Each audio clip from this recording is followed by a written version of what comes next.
Friend, स्वागत है आप लोगों का फिर से एक नई वीडियो में। देखिए, ये वीडियो हम दोबारा शूट कर रहे हैं। हम इसके पहले 40-45 मिनट का एक वीडियो बनाए थे। पूरी वीडियो को हम तैयार कर लिए, सब कुछ तैयार कर लिए, लेकिन क्या हुआ था उसमें कि माइक को ऑन करना ही भूल गए थे, तो आवाज़ ही नहीं आया। तो बहुत पेनफुल मेरे लिए रहा, बहुत ख़राब लगा। तो चलिए हम दोबारा से इस वीडियो को बना रहे हैं। और इसमें हम क्या देखने वाले हैं, क्लास 10th के उन सभी बच्चों के लिए वीडियो है जिनका एग्ज़ाम 3 मार्च को मैथ का एग्ज़ाम है। जो झारखंड बोर्ड के बच्चे हैं, 3 मार्च का उनका एग्ज़ाम है।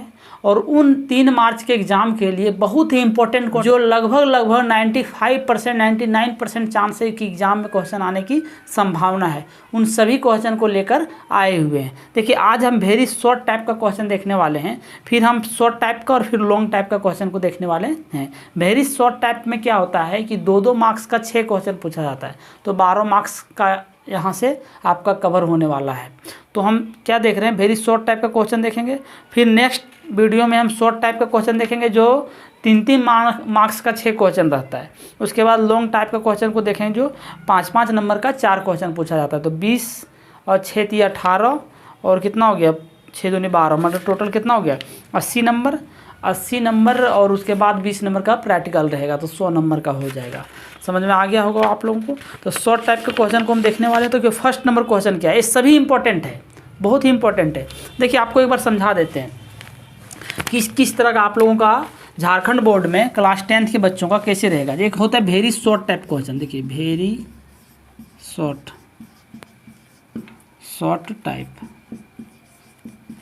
शॉर्ट टाइप क्या है, इसमें 2-2 नंबर का 6 क्वेश्चन पूछा जाएगा, तो 12 मार्क्स यहाँ आ गया आपको। उसके बाद है शॉर्ट टाइप में क्या है, 3-3 नंबर का 6 क्वेश्चन पूछा जाएगा, तो 18 मार्क्स यहाँ आ जाएगा। उसके बाद क्या है, लॉन्ग टाइप। और लॉन्ग टाइप में क्या है, इसमें क्या है, ये ग्रुप बी हो गया, ये सी हो गया और ये डी हो जाएगा। तो डी में क्या है, और ग्रुप ए में ऑब्जेक्टिव रहेगा 30 मार्क्स का। कितना ऑब्जेक्टिव रहेगा, कितना एक क्वेश्चन रहेगा 30 मार्क्स का, तो 30 नंबर यहाँ से हो गया। उसके बाद ये रहेगा, इसमें टोटल क्या रहेगा, 4 क्वेश्चन रहेगा 5-5 मार्क्स का, तो 20 नंबर यहाँ हो गया। अब सबको जोड़िए। देखिए, 8 2 10 का 0 वक्त में 1, 3 2 5 2 7 और 1 8, 80। ये 80 मार्क्स का क्या हो गया, इधर हो गया। जो आपका क्या है, पेपर में एग्ज़ाम लिया जाएगा सेंटर पे, और 20 नंबर जो रहेगा प्रैक्टिकल रहेगा, जो स्कूल में लिया जाएगा। कहाँ लिया जाएगा, स्कूल में। तो टोटल कितना हो गया, 100 मार्क्स। तो 100 मार्क्स का है। झारखंड बोर्ड के बच्चों को समझ में आ गया होगा। ग्रुप ए में 30 नंबर का ऑब्जेक्टिव, बी में वेरी शॉर्ट टाइप क्वेश्चन, और सी में क्या रहेगा, सी में रहेगा शॉर्ट टाइप। क्या रहेगा, शॉर्ट टाइप रहेगा। और तो डी में क्या रहेगा, लॉन्ग टाइप रहेगा। आपको समझ में आ गया होगा। तो आज हम देखिए, ऑब्जेक्टिव हम नहीं देख रहे हैं, हम वेरी शॉर्ट टाइप क्वेश्चन को सॉल्व करने वाले हैं। तो वेरी शॉर्ट टाइप क्वेश्चन को हम सॉल्व करेंगे, और बहुत ही इंपॉर्टेंट क्वेश्चन जो एग्जाम में लगभग आने की संभावना है। आपको समझ में आ गया होगा। चलिए हम फर्स्ट नंबर क्वेश्चन को लेते हैं। फर्स्ट नंबर क्वेश्चन क्या बोल रहा है, आपको देखिए बोर्ड पे शो कर रहा हो क्वेश्चन कि 26 और 91 का अभाज्य गुणनखंड विधि द्वारा एलसीएम ज्ञात कीजिए। 26 और 91 का अभाज्य गुणनखंड विधि द्वारा क्या निकालना है, एलसीएम निकालना है। बहुत सा आसान सा क्वेश्चन है। फर्स्ट नंबर में है 26 और 91, 26 और 91। इसका क्या है, अभाज्य गुणनखंड विधि द्वारा क्या निकालना है, एलसीएम निकालना है। एलसीएम इक्वल टू वाट है। देखिए, तो 26 का कैसे निकालेंगे, 26 का अभाज्य गुणनखंड कीजिए। अभाज्य गुणनखंड विधि द्वारा कैसे निकालेंगे, 26 को तोड़ेंगे तो 2 × 13 तोड़ेंगे। 91 को अगर तोड़ेंगे तो केवल 7 × 13, 13 91। एकदम देखिए किस आसानी से तोड़े, 13 91। अब देखिए, इसमें बोला है एलसीएम। क्या बोला है, एलसीएम बोला है।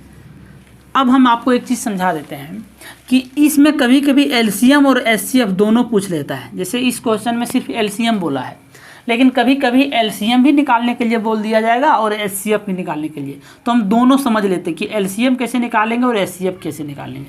सबसे पहले एचसीएफ समझिए कि अभाज्य गुणनखंड विधि द्वारा अगर एचसीएफ बोल दिया जाए तो सबसे पहले जो यहाँ दिया है कि 26 और 91, इन दोनों में जो संख्या कॉमन आ रहा है वो मेरा हो जाएगा एचसीएफ। तो इसमें कॉमन क्या आ रहा है, इसमें हम कॉमन देख रहे हैं कि 13 दोनों में कॉमन आ रहा है, तो दोनों में 13 कॉमन आ रहा है, तो 13 मेरा हो गया एचसीएफ। 13 मेरा क्या हो गया एचसीएफ। और एलसीएम क्या होगा, एलसीएम सर जो बच गया तो बचा मेरे पास 2 बचा, 7 बचा, और जो एचसीएफ एक आया हुआ है उसको पकड़ लीजिए।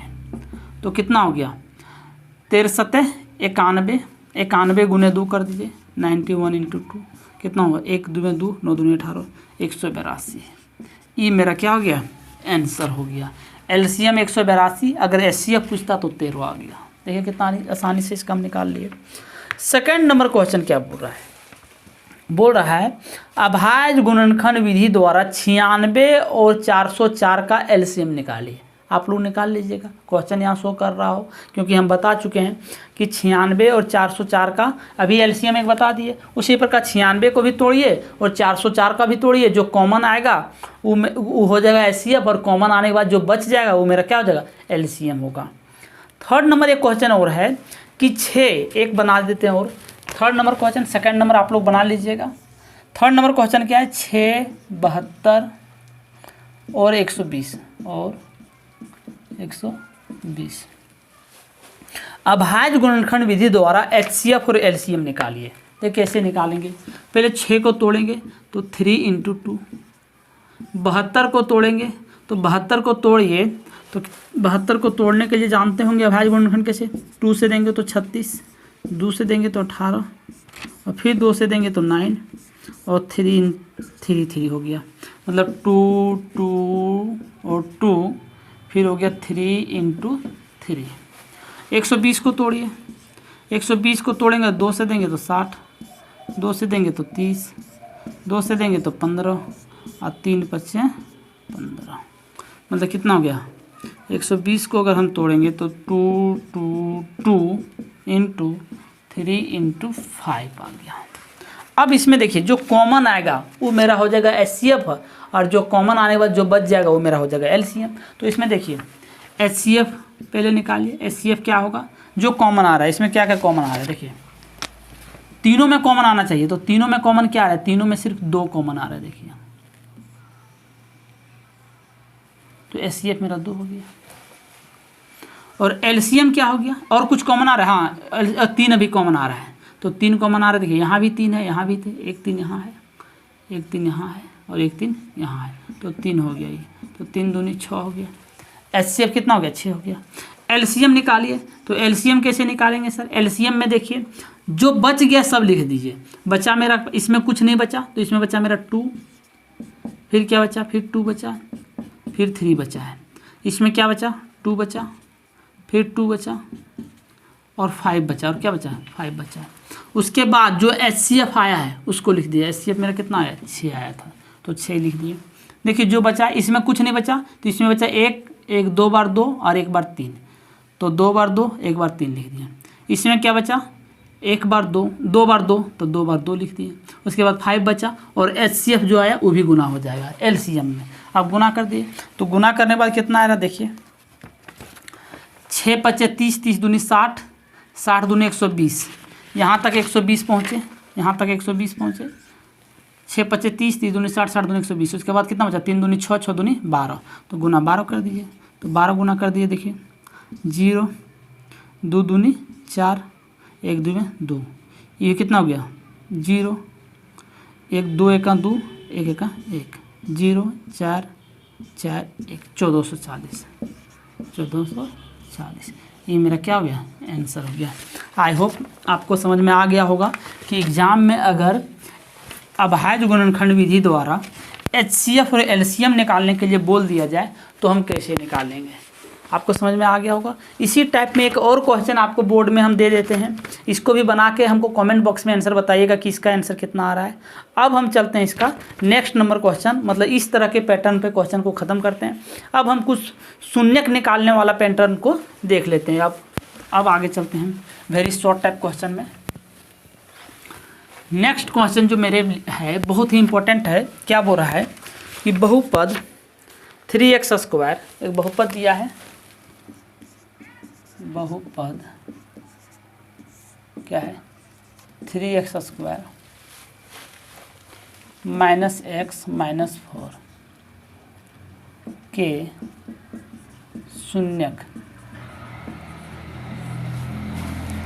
ज्ञात कीजिए।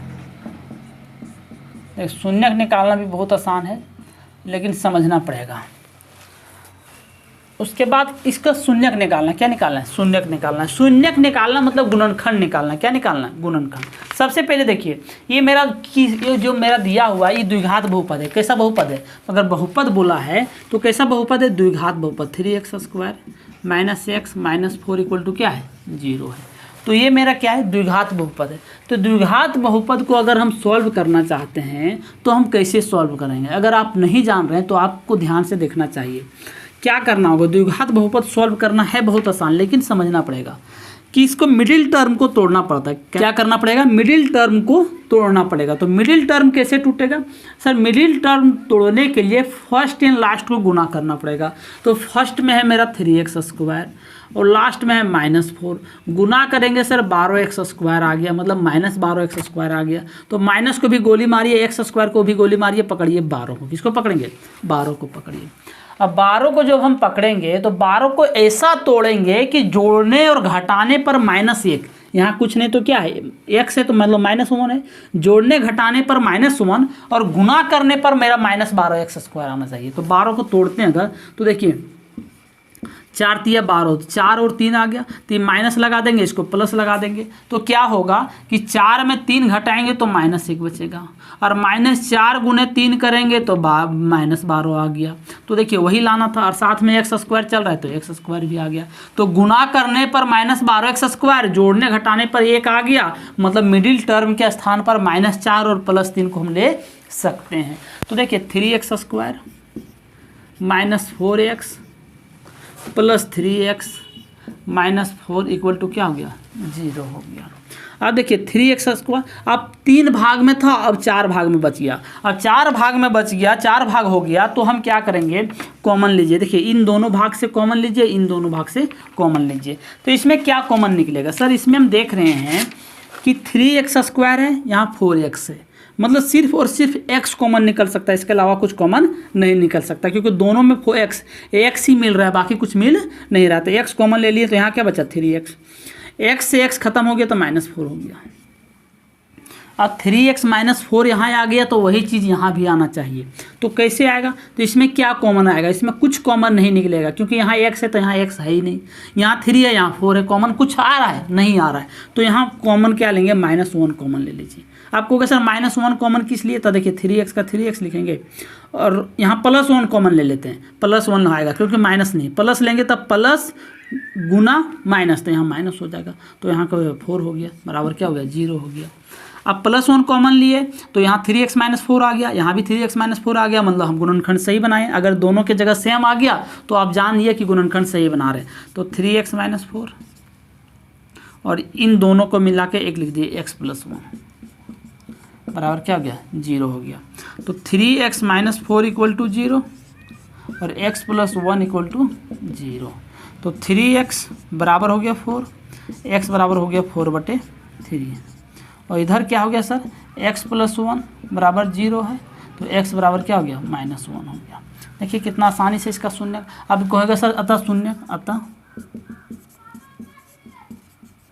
शून्यक मेरा क्या हो गया, शून्यक मेरा हो गया कि 4/3 और -1 हो गया। ई मेरा हो गया आंसर। देखिए कितना आसानी से तुम लिए। स्क्रीनशॉट लेना चाहते हैं तो आप लोग ले लीजिए इसका। आई होप आपको बहुपद का शून्यक निकालने के लिए समझ में आ गया होगा। अब देखिए कुछ और क्वेश्चन को हम दे देते हैं, जो बहुपद आपको निकाल लेना है, उसका शून्यक निकाल लेना है। जैसे एक क्वेश्चन है x² - 2x - 8, फिर एक क्वेश्चन है 6x² - 3 - 7x। देखिए इस तरह के क्वेश्चन को आप सॉल्व कर लीजिएगा। एक क्वेश्चन हम आपको शून्यक और निकाल के दिखा देते हैं, जो लोग इस पे भी बहुत वीवीआई है और लोग कंफ्यूज कर जाते हैं कि इसको किस प्रकार बनाएंगे। 6x² - 3 और -7x बराबर 0 है। देखिए इसका भी शून्यक निकालना है, बहुत आसान है। अब कहोगे सर इसका शून्यक कैसे निकलेगा, क्योंकि शून्यक मतलब बहुपद के रूप में है ही नहीं, क्योंकि बहुपद जो होता है x square b x plus c के रूप में होता है, बराबर 0 होता है। तो इसको पहले आप सजा लीजिए कि 6x स्क्वायर लीजिए माइनस 7x लीजिए, उसके बाद -3 लीजिए बराबर 0 लिए, बराबर क्या लीजिए 0 लिए। अब इसको सजा लिए, इसको इधर था उसको इधर ले आए, या इधर था उसको उधर कर दिए, बस हो गया। जब इसको हम सजा लिए अब इसका निकाल दीजिए। उसी तरह निकालेंगे, फर्स्ट एंड लास्ट को गुना करेंगे तो 6 × 18, 18 को ऐसा तोड़िए 2 × 9 = 18, 2 × 9 = 18। अब 2 और 9 है, तो 2 और 9 है तो इसमें क्या करना है, माइनस हमको कितना लाना है, -7 लाना है, तो इसको माइनस लगा दीजिए, फिर प्लस लगा दीजिए। देखिए गुना करने बाद 9 दूनी 18 और जोड़ने घटाने बाद -7 आ रहा है कि नहीं आ रहा है। तो इसको हम कौन सी करेंगे, मिडिल टर्म के स्थान पर +2 और -9 लाएंगे, तो 6x square plus 2x minus 9x minus 3 equal to क्या हो गया, 0 हो गया। अब 0 हो गया तो कॉमन लीजिए, इन दोनों से एक कॉमन लीजिए, इन दोनों से क्या कॉमन आएगा सर, देखिए 2x कॉमन आ जाएगा, क्योंकि यहाँ 6x है, तो 6x से 2x निकाल लेंगे तो बचा 3x, और 2x कॉमन आ गया तो कुछ नहीं बचा तो +1 बचा। अब यहाँ भी 3x + 1 आ गया तो यहाँ भी 3x + 1 आना होगा। तो यहाँ क्या करते हैं, माइनस हम क्या करते हैं, -3 को कॉमन ले लेते हैं, तो जैसे 3 को कॉमन लेंगे तो यहाँ 3x बच गया, और 3 से 3 खत्म हो जाएगा, और माइनस माइनस क्या हो गया प्लस, और यहाँ क्या हो गया 1 हो गया, बराबर क्या हो गया 0 हो गया। तो 2x - 3 इधर हो गया 3x + 1 बराबर हो गया 0। तो 2x - 3 = 0, 3x + 1 = 0। अब 2x बराबर हो गया 3, x बराबर हो गया 3/2, और 3x बराबर हो गया -1, x बराबर हो गया -1/3। इसका शून्य निकल गया, क्या निकला, -3/2 और -1/3 निकल गया। आई होप आपको समझ में आ गया होगा। अब हम कुछ और क्वेश्चन को देखते हैं। देखिए बहुत ही आसान क्वेश्चन है। उसके बाद जो मेरे पास क्वेश्चन है कि एक द्विघात बहुपद लिखिए जिसका शून्यकों का योग और शून्यकों का गुणनफल दिया है। ये भी बहुत इंपॉर्टेंट क्वेश्चन है, एक क्वेश्चन एग्जाम में आपको आने की प्रबल संभावना है। देखिए क्या बोल रहा है नेक्स्ट नंबर क्वेश्चन कि एक द्विघात बहुपद लिखिए, आपको द्विघात बहुपद लिखना है जिसका शून्यकों का योग और शून्यकों का गुणनफल दिया है। एक दिया है -3 और गुणनफल दिया है -2। अब देखिए कैसे हम लिखेंगे, शून्यकों का योग, शून्यकों का योगफल, तो शून्यकों का योगफल जो मेरे पास दिया है वो दिया है -3, फिर दिया है शून्यकों का गुणनफल, शून्यकों का गुणनफल,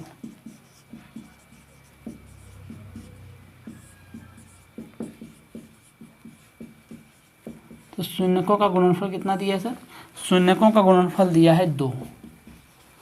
योगफल जो मेरे पास दिया है वो दिया है -3 और गुणनफल दिया है 2। अब इसमें क्या लिखना है, द्विघात बहुपद लिखना है। हम लोग सबको जानते हैं कि शून्यकों का योगफल मतलब अल्फा प्लस बीटा बराबर दिया है -3, और गुणनफल मतलब होता है अल्फा गुने बीटा बराबर दिया है 2। अल्फा प्लस बीटा बराबर होता है -b/a, तो -b/a बराबर हो गया 3, इसका नीचे कुछ नहीं तो 1, और अल्फा गुने बीटा बराबर होता है c/a, तो c/a बराबर होता है 2, इसका नीचे कुछ नहीं दिया, क्या है 1 है। अब हम देख रहे हैं कि यहाँ भी a है यहाँ भी a है, तो दोनों जगह a के जगह पर a 1 है, तो a बराबर लिखेंगे 1, b बराबर लिखेंगे -3, ये माइनस कहाँ चला जाएगा, इसके साथ लग जाए, और c बराबर लिखेंगे 2। अब हम जानते हैं द्विघात बहुपद लिखना है, हमको क्या लिखना है, द्विघात बहुपद लिखना है। तो द्विघात बहुपद लिखना है, कैसे लिखेंगे sir, x square bx + c = क्या होता है 0 होता है। तो लिए a के जगह पर क्या हो गया 1 x हो गया, 1 लिखते नहीं, 1 ऑलरेडी यहाँ छुपा हुआ रहता है। bx, b के जगह पर क्या होगा -3x हो गया, और c के जगह पर क्या हो गया 2 हो गया, c के जगह पर। तो देखिए x प्लस गुना माइनस तो -3x, और c = क्या होगा 2 बराबर क्या हो गया 0। ये मेरा हो गया द्विघात बहुपद। देखिए जिसका घात 2 है, अच्छा x स्क्वायर होगा ना, तो यहाँ x स्क्वायर हो जाएगा, a के जगह पर क्या है यहाँ 1 था तो 1 गुने x स्क्वायर, तो x स्क्वायर 3x -3x + 2, तो ये द्विघात बहुपद हो गया। देखिए कितना आसानी से इसको हम लिख लिए। इसी तरह एग्जाम में बनाने के लिए आ जाएगा। और इसी तरह हम कुछ और क्वेश्चन आप लोगों को बनाने के लिए दे देते हैं कि आपको बोर्ड पे शो कर रहा होगा यहाँ पे, लेकिन इन सभी क्वेश्चन को आप लोग ज़रूर बना लीजिएगा। बहुत ही इंपॉर्टेंट क्वेश्चन है, एग्जाम में आने की प्रबल संभावना है। अब हम इसके बाद जो क्वेश्चन देखने वाले हैं, मतलब इस टाइप का जो भी क्वेश्चन हम यहाँ दिए, बाकी 4 क्वेश्चन जो हम दिए हुए हैं, इन चारों क्वेश्चन को आप लोग ज़रूर देख लेना है। बहुत आसानी ढंग से इसका निकाल लेते हैं, बस इसी तरह करके आपको निकाल लेना है। अब हम चलते हैं बाकी जो एक और क्वेश्चन, इसके बाद जो क्वेश्चन दिया गया उसको हम देखते हैं क्या है। बहुत इंपॉर्टेंट क्वेश्चन है। देखिए, बोल रहा है कि 2 संख्याओं का अंतर 26 है। 2 संख्याओं का अंतर क्या है? 26 है। एक संख्या दूसरी संख्या तक का 3 गुनी, एक संख्या दूसरी संख्या का 3 गुनी, उन्हें ज्ञात कीजिए। बहुत सा सिंपल क्वेश्चन है, लेकिन लोग नहीं बना पाता है, इसलिए आप ध्यान से समझिए। 2 संख्याओं का अंतर 26। अब 2 संख्या बोला, अब कौन 2 संख्या? हमको संख्या पता नहीं, तो हम लिखेंगे माना पहली संख्या। तो पहली संख्या क्या हो गया? x। दूसरी संख्या हो गया y। प्रश्न से 2 संख्याओं का अंतर क्या है? 26। 2 संख्याओं का अंतर क्या है? 26। तो एक संख्या x है, दूसरी संख्या y है, इन दोनों का अंतर क्या हो गया? 26। समीकरण बन गया मेरा 1। देखिए कितना आसानी से बना लिए।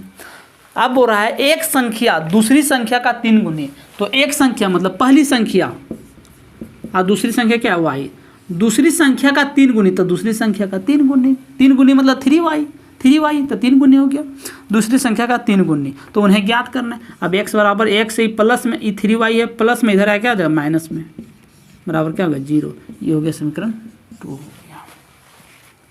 एक संख्या दूसरी संख्या का 3 गुनी। देखिए क्वेश्चन समझना होगा कि 2 संख्याओं का अंतर 26, तो 2 संख्याओं का अंतर, दोनों अंतर मतलब माइनस हो जाता है, दोनों संख्या का अंतर 26।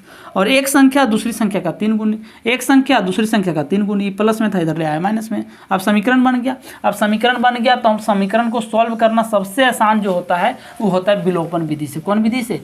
विलोपन विधि से। विलोपन विधि से। तो विलोपन विधि से हल कर दीजिए। x माइनस वाई बराबर हो गया 26, इधर हो गया x माइनस 3y बराबर हो गया 0। अब इसको हल कर दे, ये माइनस, ये प्लस, ये माइनस, चिन्ह बदल देते हैं। आप कहोगे सर चिन्ह क्यों बदले? इसलिए बदले जिसको हम काटना है। देख रहे हैं, जिसको हम विलोपन विधि में कैसे हल करते हैं? जिसको हमको काटना है, किसी x आ तो y को बराबर करना होगा, तो यहाँ ऑलरेडी x बराबर है, तो बराबर है तो इसका चिन्ह हम प्लस में देख रहे हैं, तो इसको माइनस, एक जगह माइनस लगाएंगे तो सब जगह चिन्ह बदल जाएगा, तो कट गया। तो क्या हुआ? 3y में एक y चला गया, 2y।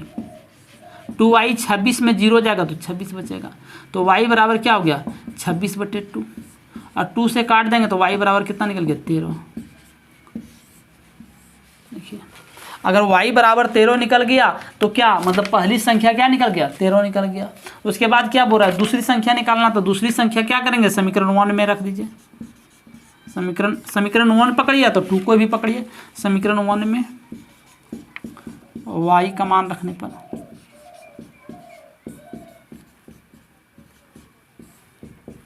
तो समीकरण 1 मेरा कितना है सर? x minus y. तो x मेरा कितना है? x हमको पता नहीं है, y हमको पता चल गया कितना सर? 13 बराबर 26। तो x बराबर क्या हो गया? 26 प्लस 13, तो x बराबर क्या हो गया? 39, 39। x बराबर कितना निकल गया? 39 निकल गया। मतलब हम क्या कर सकते हैं? यहाँ जगह नहीं है तो यहाँ ले आए, अतः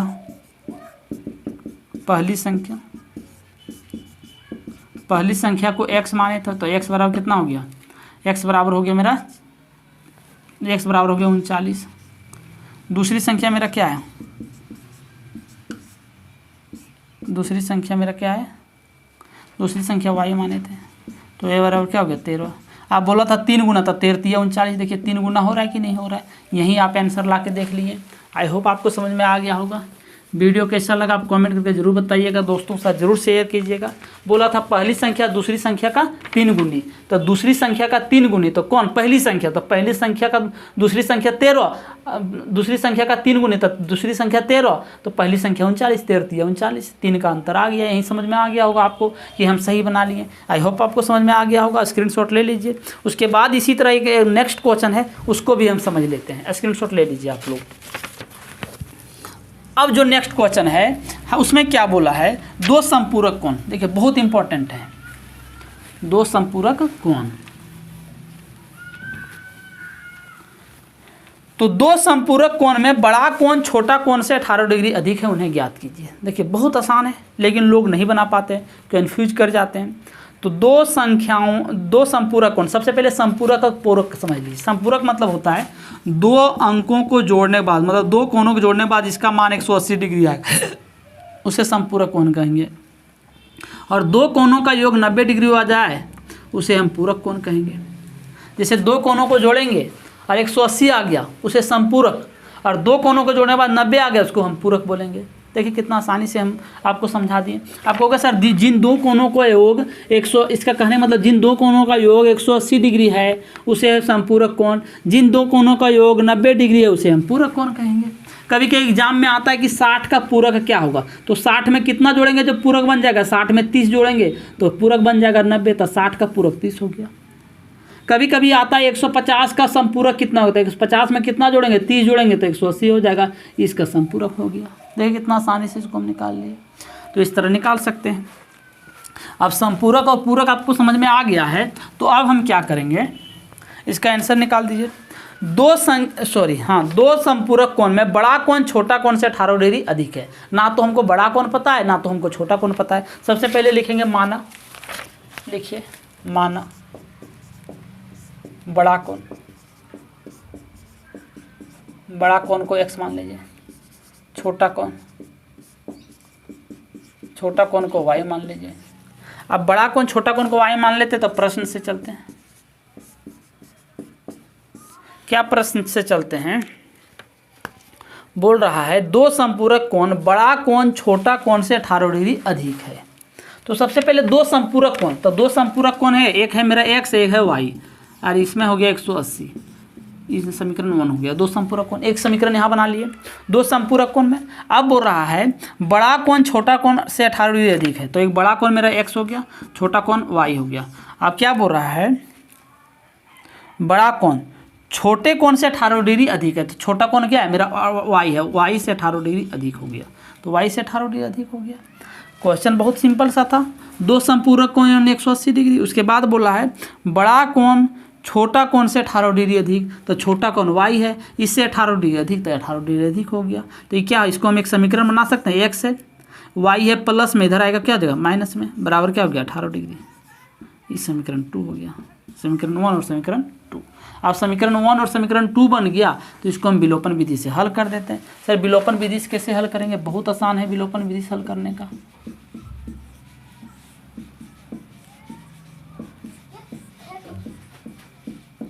देखिए एक हो गया x प्लस वाई 180, और ये हो गया x माइनस वाई बराबर हो गया 18 डिग्री। सॉल्व कर दीजिए। हम देख रहे हैं किसी एक को इसमें x आ तो y को काटना है, तो हम देख रहे हैं y प्लस में y एक प्लस में एक माइनस में, तो ये ऑलरेडी तुरंत कट जाएगा। इसमें चिन्ह बदलने का भी जरूरत नहीं है, प्रतिस्थापन विधि आप लोगों को पता है। अब जुट जाएगा x और x क्या हो जाएगा 2x बराबर 180 और 10 190 और 8 198 हो गया। अब x बराबर कितना हो गया 198/2। अब 2 से काटेंगे तो 2 9 18, एक बचा तो 2 9 18 99 डिग्री। x बराबर कितना आ गया 99 डिग्री। x बराबर 99 आ गया, तो x बराबर 99 आ गया, मतलब बड़ा कोण मेरा 99 आ गया। बड़ा कोण क्या आ गया 99 आ गया। अब छोटा कोण निकालना है, तो हम क्या करें समीकरण 1 में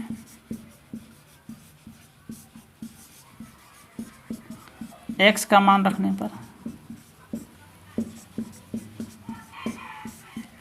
तो समीकरण 1 क्या हम लोग जानते हैं। समीकरण 1 मेरा क्या है x प्लस वाई, तो समीकरण 1 लीजिए या तो समीकरण 2 लीजिए, कोई भी ले लीजिए। अगर हम समीकरण 2 लेना चाहते तो समीकरण 2 भी ले सकते हैं। तो समीकरण 2 क्या है, एक्स माइनस वाई बराबर क्या है 18 डिग्री। आप क्या रख दें, एक्स बराबर 99 रख दीजिए, तो एक्स बराबर 99 रख दीजिए, 99 रखेंगे, माइनस वाई बराबर क्या हो गया 18 डिग्री।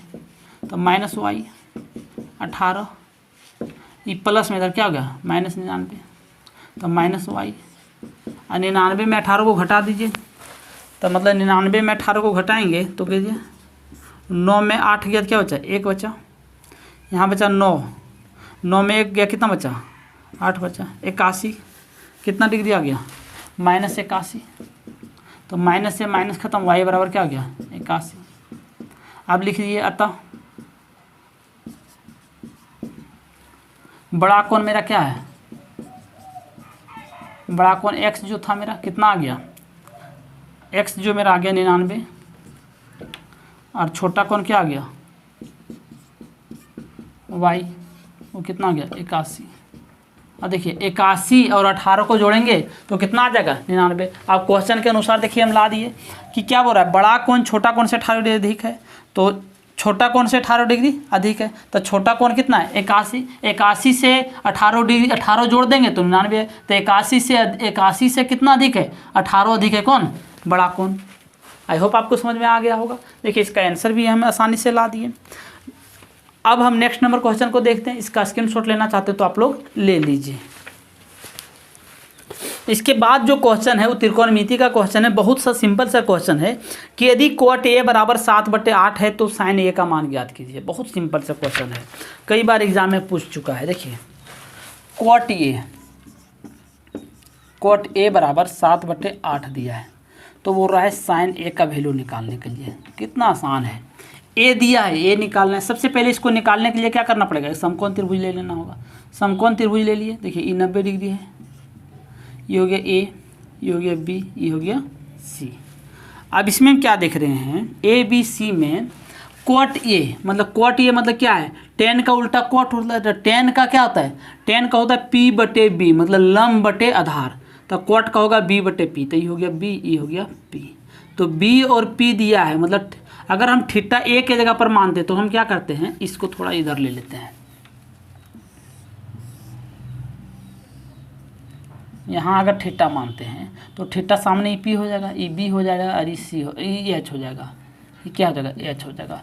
यहाँ 90 डिग्री कौन बनेगा, इसको बी नाम दे दीजिए, इसका नाम हम ये दे देते हैं क्योंकि ये दिया है और ये निकालना है। तो ये जगह थीटा मान लिए, इसी मान लेते हैं। तो पी मेरा कितना हो गया, पी मेरा 8 हो गया और बी मेरा 7 हो गया। एच हमको निकालना है, तो पाइथागोरस परिमेय से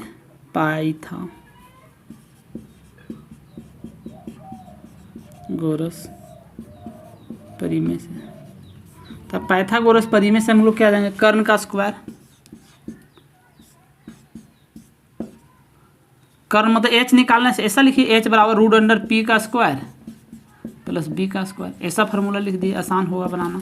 तो p मेरा कितना हो 8 का स्क्वायर और b मेरा कितना 7 का स्क्वायर, 8 64 और 7 7 49।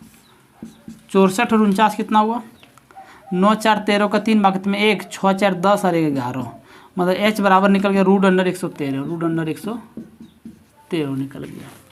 तो √113 निकल गया, तो अब निकाल दीजिए साइन ए पी बटे एच। तो पी मेरा कितना 8, एच मेरा कितना √113, ये मेरा आंसर आ गया। देखिए कितना आसानी से इसको निकाल लिए। सेकंड नंबर, इसी में एक और क्वेश्चन है कि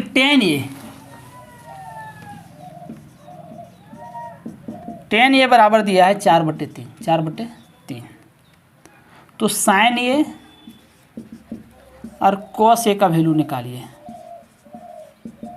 तो देखिए कितना आसानी से इसको हम निकाल लेंगे। tan ए बराबर 4/3, बस उसी प्रकार एक समकोण त्रिभुज लीजिए, यहाँ 90 डिग्री दर्शा दीजिए।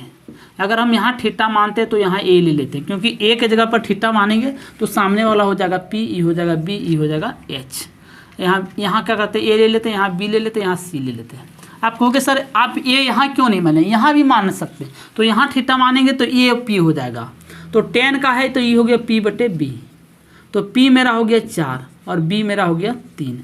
h निकालना है, तो बस उसी प्रकार लिखिए पाइथागोरस परिमेय से h बराबर रूट अंडर पी का स्क्वायर प्लस बी का स्क्वायर।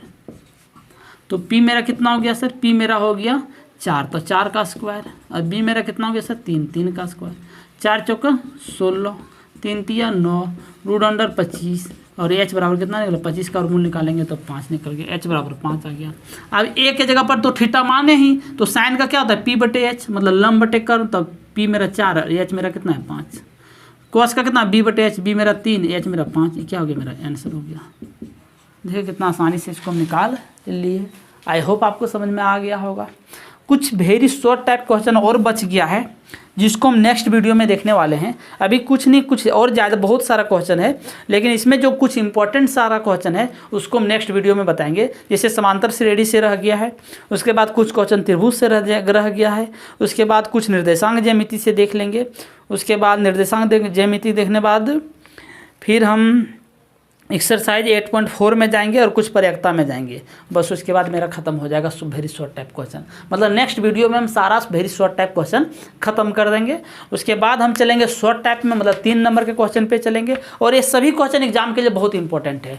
आप लोग यकीन ना मानिए कि अगर आप झारखंड बोर्ड के बच्चे हैं तो आप जरूर से जरूर इसको देख लीजिए, क्योंकि बहुत इंपॉर्टेंट क्वेश्चन है। आप यकीन मानिए कि जरूर देख के जाइएगा, आपको 100% एग्जाम में आप फायदा मिलेगा, यहाँ से आने की प्रबल संभावना है। आई होप आपको समझ में आ गया होगा। वीडियो कैसे लगा कमेंट करके जरूर बताइएगा। नेक्स्ट वीडियो में हम वेरी शॉर्ट टाइप का क्वेश्चन नेक्स्ट डे तुरंत हम आप लोगों के लिए अपलोड कर देंगे, क्योंकि समय बचा नहीं है। तो आप लोग जल्दी जल्दी तैयारी कर लिए, 2-4 बार देख लीजिए बना के कि इस तरह का क्वेश्चन को अगर एग्जाम में आएगा तो हम कैसे सॉल्व कर सकते हैं। मिलते हैं नेक्स्ट वीडियो में। Thank you so much. जय हिंद।